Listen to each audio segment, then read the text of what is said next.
ঢাকা মহানগর গোয়েন্দা পুলিশের সাবেক প্রধান মোহাম্মদ হারুনুর রশিদ ওরফে ডিবি হারুন নানা কারণেই আলোচনায় থাকতেন। ডিবি অফিসে রাজনৈতিক নেতা থেকে শুরু করে তারকাদের দাওয়াত দিয়ে খাইয়ে হইচই ফেলে দিতেন তিনি, হয়েছেন খবরের শিরোনামও।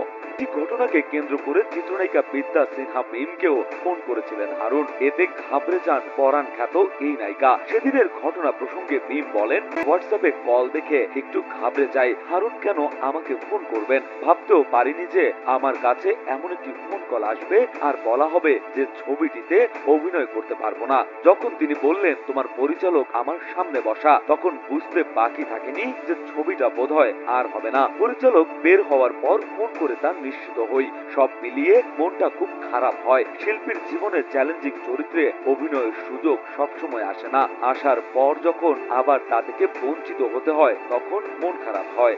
মূলত আমি ইয়াসমিন বলছি নামে একটি সিনেমা নির্মাণ করতে যাচ্ছিলেন পরিচালক সুমন ধর। সিনেমার গল্পটি ছিল সত্য ঘটনা নিয়ে। সিনেমার নির্মাণের ঘোষণা দেওয়ার পর সুমনকে টিভি অফিসে ডাকা হয়েছিল।